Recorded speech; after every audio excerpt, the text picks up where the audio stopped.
nós tivemos nossa irmã Neide falando sobre esse tema, e vamos dar continuidade hoje também com as orações e intercessões. E também tivemos o testemunho, né? O testemunho de Priscila, também foi muito edificante para as nossas vidas. Irmãos, eu gostaria de começar lendo um texto com vocês. Esse texto está em João, capítulo 15, verso 16. João 15, 16. Eu vou estar utilizando a tradução da King James, 1611, e diz assim: Não fostes vós que me escolhestes, mas eu vos escolhi e vos designei para que vades e deis fruto, e para que o vosso fruto permaneça, para que tudo quanto pedirdes ao Pai em meu nome, ele vos dê. João, capítulo 15, verso 16. Então, um ponto aqui fundamental e bastante importante para nós aqui nessa noite é termos em mente que nós que nos rendemos a Jesus fomos escolhidos. Deus escolheu você, Deus escolheu a mim, né? E isso é um privilégio maravilhoso, isso é um privilégio tremendo, né? De sermos assim escolhidos por Deus. E nós estávamos perdidos, estávamos buscando somente nossos próprios interesses, não tínhamos, né, o desejo de Deus. Tem um texto que, no livro de Salmo, no capítulo 53, do versículo 1 ao 3, deixa isso muito claro.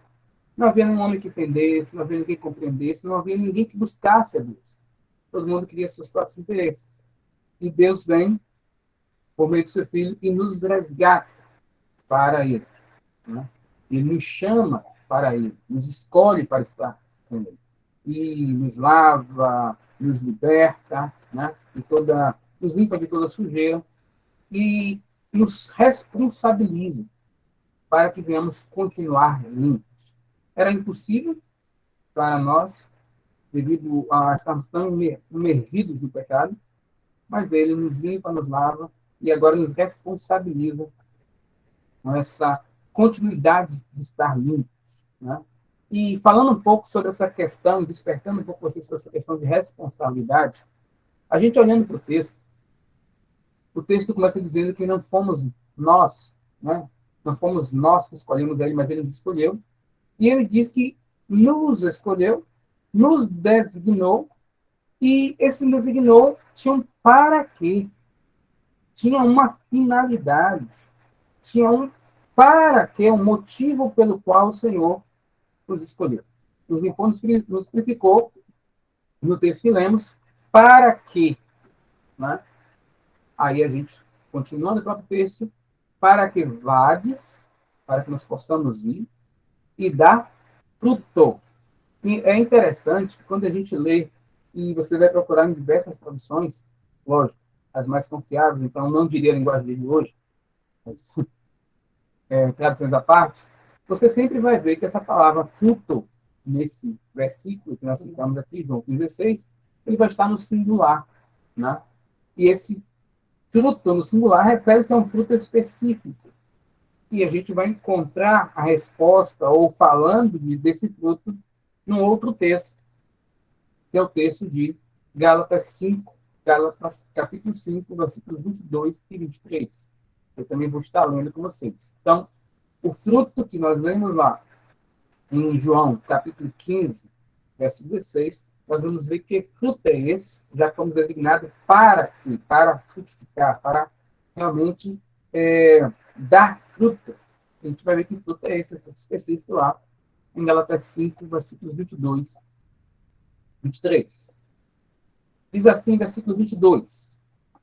Mas o fruto do Espírito é, o primeiro aspecto desse fruto, a primeira porção desse fruto. Amor, depois vem alegria, paz, paciência, benignidade, bondade, fé. Aí entra o 23, brandura, temperança, e contra essas coisas não haver.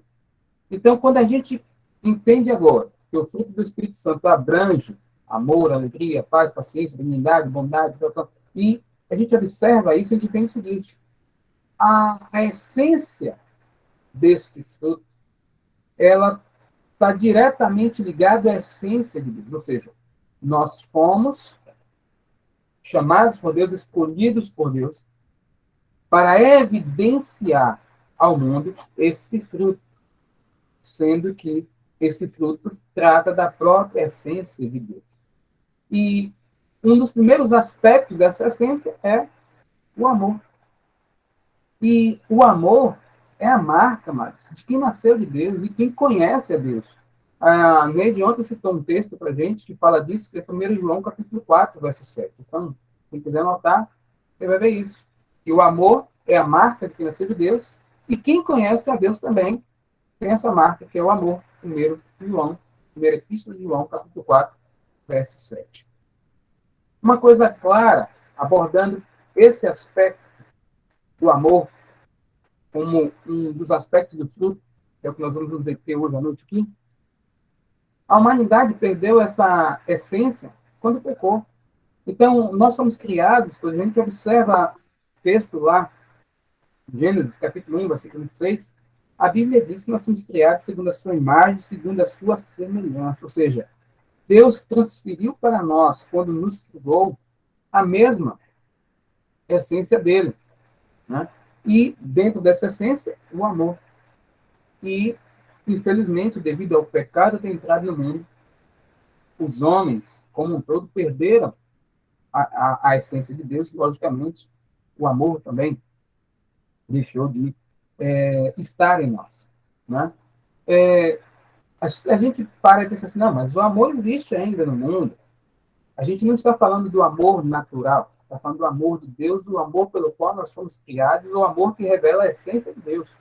Esse não tem mais no homem sem Cristo Jesus. Isso perdemos. Infelizmente, a forma de amor que o mundo conhece, que normalmente nos habituamos a também conhecer e expressar, é um amor que está associado ao benefício próprio. Infelizmente, o amor que o mundo nos apresentou, que nós evidenciamos, é um amor que sempre tem um interesse por trás. Sempre queremos uma coisinha. Nem que seja a alegria do outro para a minha também alegria. Ou seja, é um processo de troca. É por isso que a gente ouve dizer, acho que vocês já ouviram dizer essa frase, que o amor e o ódio estão bem juntinhos um do outro. Amor e ódio.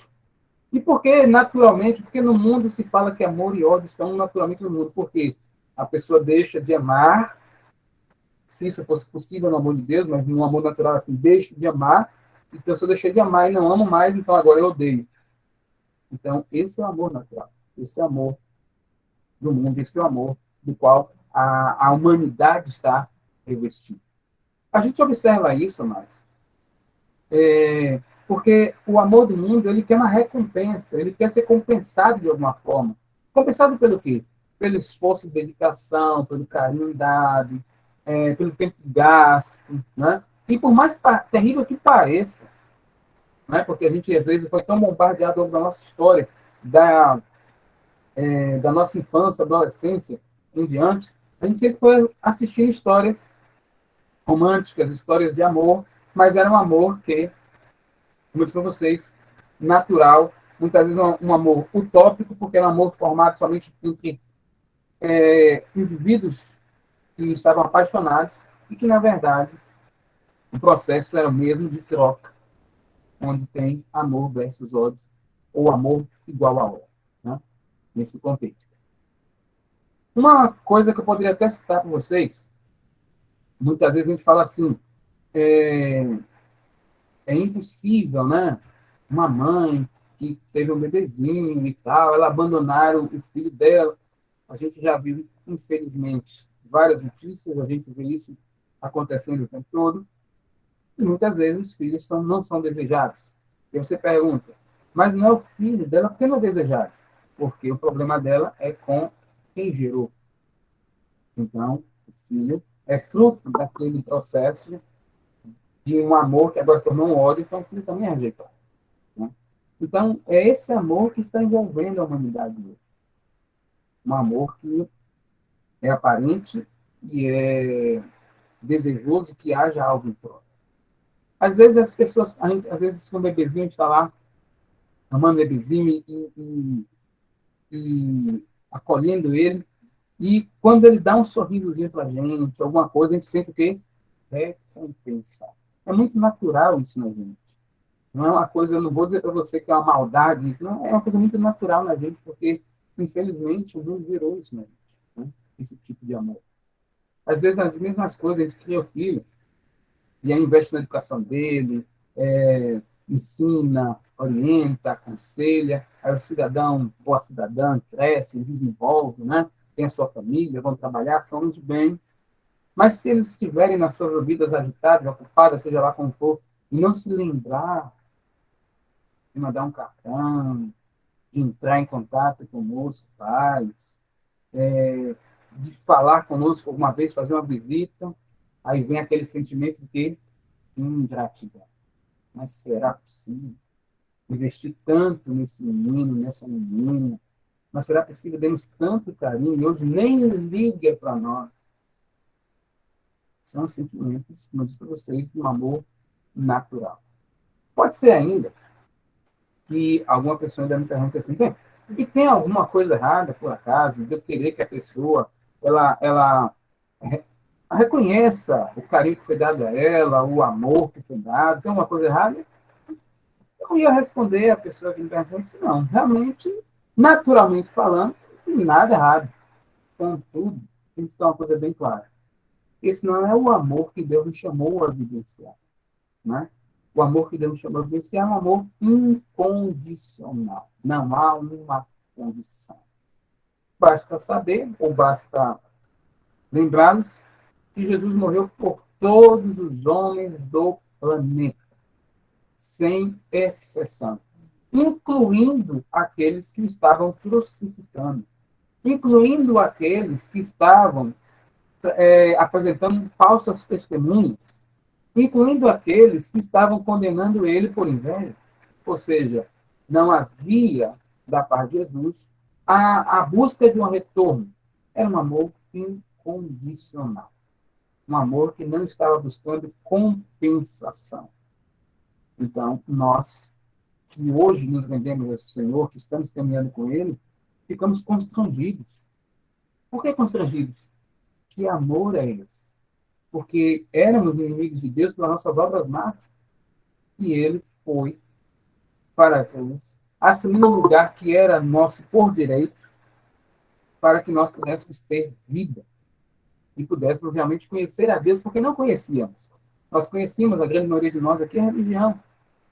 E porque fazíamos algumas coisas religiosas, dizíamos que eram pessoas boas. Não, eu não roubo, eu não mato, eu não minto, eu não faço tal coisa. E a gente foi sempre colocando justificativas para tentar dizer que somos pessoas boas.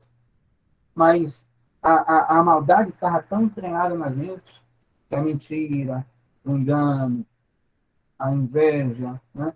Todos aqueles pensamentos ruins, a gente descartava, porque na nossa cabeça tem gente pior que a gente. Mas quando Deus trata comigo, trata com você, Ele trata de forma pessoal. Quando trata de forma pessoal, que vai ser evidenciado quem realmente somos, quem é realmente você. Porque a gente tem que entender que cada um de nós vai dar conta a Deus do que tem feito com a sua vida, com seus atos. Ou seja, não é o teu vizinho, não é o teu parente, é você e você. Né? Então, olhando dessa forma, começamos a entender, olhando dessa forma, começamos a entender que Jesus, né, ele nos amou realmente da forma incondicional. E diferenciando esse amor natural desse do mundo, que todos nós conhecemos e muitas vezes evidenciamos, para o amor que Deus poderia até chamar amor ágape, eu poderia dizer para vocês que, em primeiro lugar, o amor de Deus em nós, ele se inicia a partir da nossa escolha de perder e renunciar. Vou repetir. O amor de Deus em nós, ele vai ter início quando nós decidimos, quando nós escolhemos perder e renunciar. Por que estou dizendo isso? Porque tem um texto em Filipenses, capítulo 2, precisamente do versículo 5 ao 8, que nesse texto, escrito por Paulo, ele vai dizer que Jesus, ainda que sendo Deus, não teve por usurpação ser igual a Deus. E ele vai fazer o quê? Ele vai se esvaziar de sua glória, abrir mão de sua glória, para se tornar homem. Então, ele abre mão de toda a glória, a majestade dele, para se tornar homem como eu e você. E a gente pensa assim, por quê? Porque o amor de Deus, e o amor que Deus tem para mim e você, ele inicia-se na perda e na renúncia. Perda de razão, ainda que sejamos certos, e na renúncia de direitos, embora sejam nossos. Então, o direito de Cristo, ser filho de Deus e continuar na sua glória, ele abre mão desse direito. Ele escolhe se tornar homem, como eu e você, né? E como eu e você, ele vem agora manifestar o fruto, que nós já citamos os dois textos aí que eu citei para vocês, de João 15,16, como em Gálatas 5, 22 e 23, que fala da essência e fala desse amor que está no fruto, dessa essência de Deus.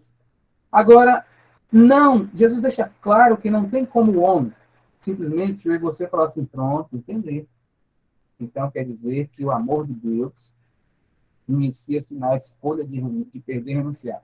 Então, a partir de hoje, eu decidi, eu escolhi perder e renunciar, porque eu vou evidenciar o amor de Deus.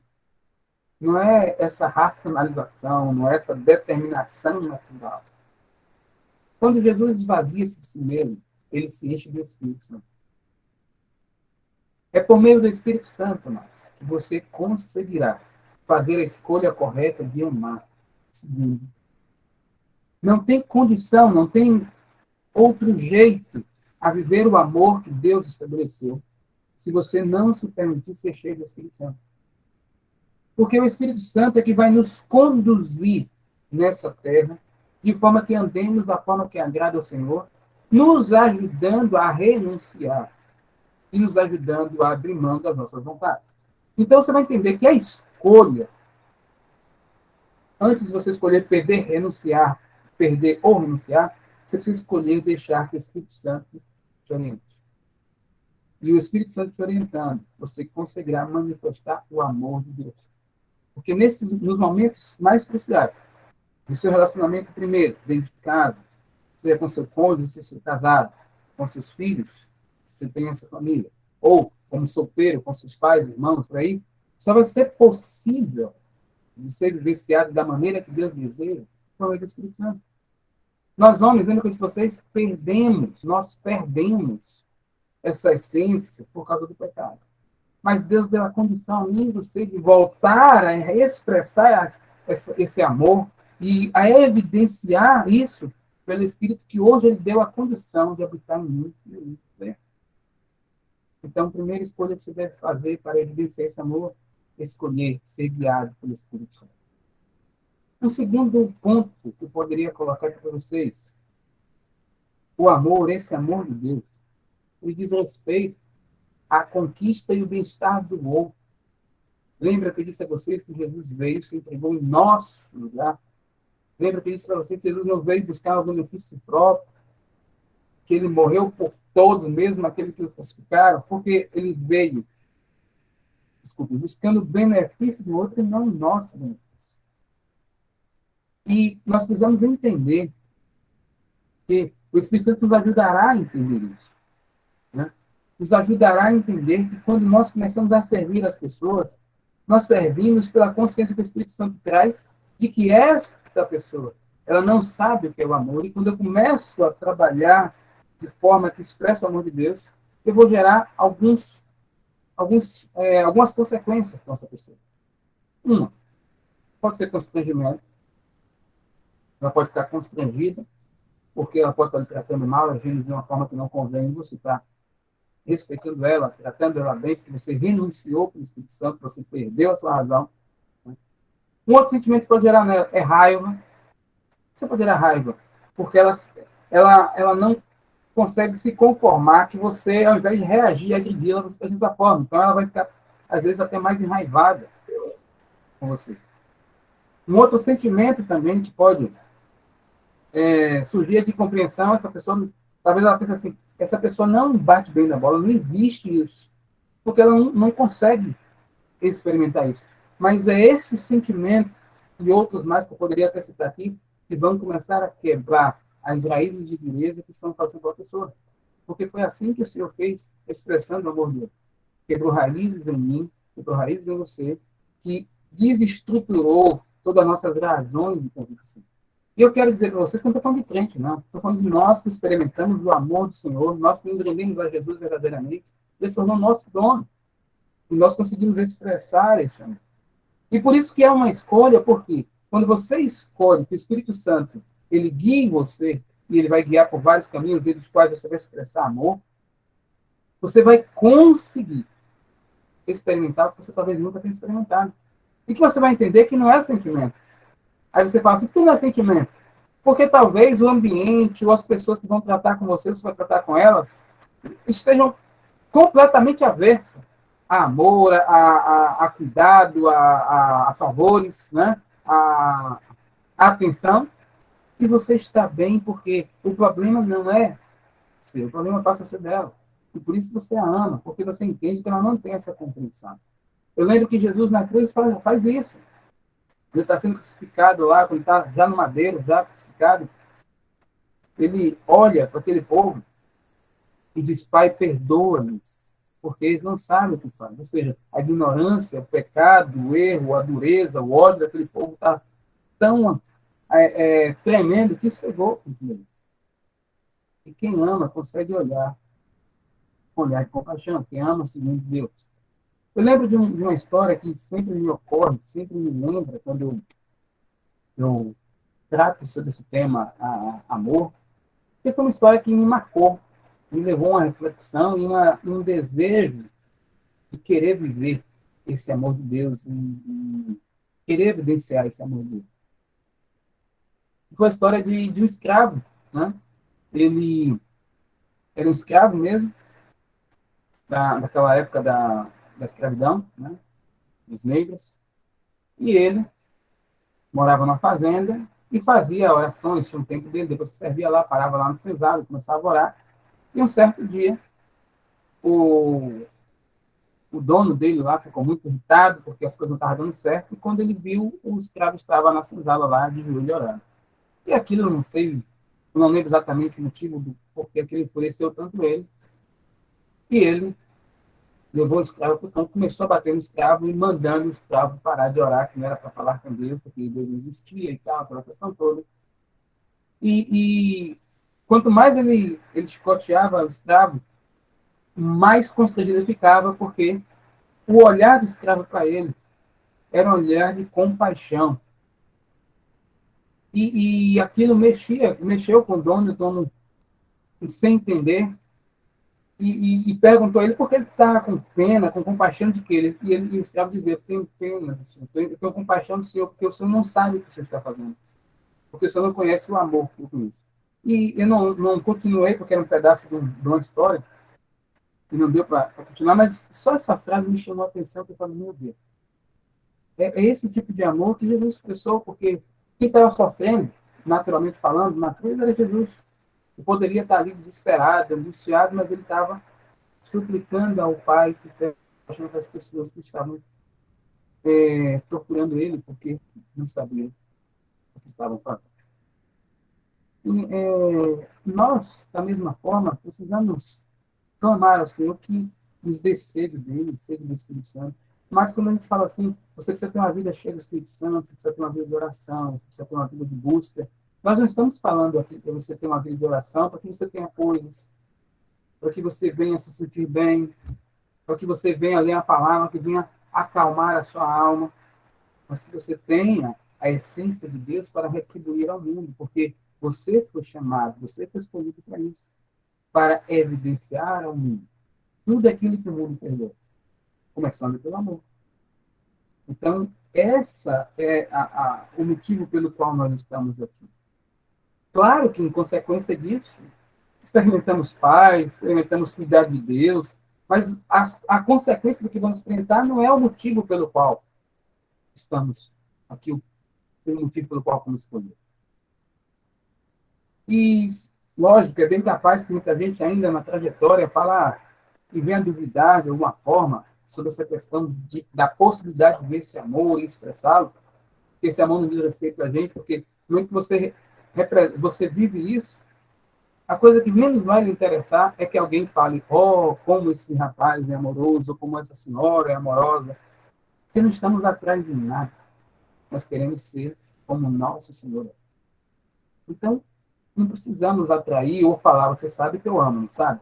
Olha como eu suporto a situação. Isso para nós não importa. Porque quem ama conhece a Deus, né? Uma das marcas de quem ama é conhecer a Deus, e Deus em momento nenhum fez propaganda própria. Então, quem somos nós para fazer propaganda própria? E uma coisa é certa, desde o primeiro mártir da igreja, no primeiro século, foi Estevão. Estevão fez exatamente a mesma coisa que o Senhor. Ele estava sendo apedrejado, Estevão fala, Pai, perdoa-me, quem sabe faz. E até hoje, irmãos, nós estamos aqui conversando, nós estamos aqui nesse momento de graça, nesse momento maravilhoso de oração intercessória, mas tem muita gente, homens e mulheres ao redor do mundo, que estão morrendo hoje por causa desse amor. Esse amor constrangedor. Talvez a gente não tenha muita noção, porque estamos num país laico, onde você pode expressar a sua fé, onde você pode adorar, mas tem muitos lugares que a pessoa simplesmente, porque expressa o amor do Senhor e falam desse nome, são mortos. Esse amor continua se propagando, se propagando ainda, até o retorno do nosso Senhor, ou até que ele nos chame. E se eu pudesse dar algum conselho, finalizando essa minha palavra aqui para vocês, meu conselho seria: escolha ser cheio do Espírito Santo. Porque uma vez cheio do Espírito Santo, você vai conseguir amar. Somente dessa forma. Ser cheio do Espírito Santo, você consegue amar e expressar toda a glória e todo o fruto que o Senhor deseja que nós venhamos expressar. Ok? Deus abençoe vocês. Eu gostaria de orar um pouco acerca desse tema, pedindo que o Senhor nos gere em nós esse desejo e sede pelo Espírito Santo. Que Ele nos dê a graça para que nos esvaziar de nós mesmos e nos preencher. E dessa forma, nós possamos manifestar ao mundo o que somos. Somos a expressão de Deus aqui no tempo. Amém? Senhor Deus, eu quero louvar o Senhor e quero te agradecer. Tu és um Deus bondoso, cuidadoso, maravilhoso. Nós sabemos que temos muito que aprender e desenvolver com o Senhor. Eu sei que tem coisas que já tentamos pela nossa força, pela nossa capacidade, pela nossa própria forma de pensar, mas, Pai, a Tua palavra nos diz que enganoso é o coração do homem. Eu te faço uma súplica nessa hora. Ajuda-nos a abrir mão de nós mesmos, nossas próprias vontades, e desejar ser cheios do Teu Espírito Santo, porque dessa forma poderemos escolher, sim, corretamente, expressar ao mundo o amor. E verdadeiramente experimentaremos o que o Senhor quis dizer quando falou: vossas luz no mundo, vosso sal na terra. Que nós temos visto uma humanidade cada vez mais perdida, uma humanidade cada vez mais sem rumo, e nós somos a resposta de Deus, a expressão exata de Deus para este mundo. Assim, eu abençoo cada pessoa que está aqui participando, cada um que se propôs a estar conosco nesta noite. Que a graça do Senhor possa adentrar cada lar e cada vida, que o Senhor possa gerar o desejo maior de te conhecer, de se envolver com o Senhor. Que o Espírito Santo nos ajude a caminhar dentro dos propósitos caminhos do Senhor, para que experimente aquilo que estão ouvindo aqui, que talvez seja até estranho ou inalcançável. Mas, Pai, por meio do Teu Espírito Santo, é possível viver a Tua essência aqui na terra. Muito obrigado por tudo que você já fez e continuará manifestando essa noite. Seja louvado por tudo, Pai. Em nome de Jesus. Amém.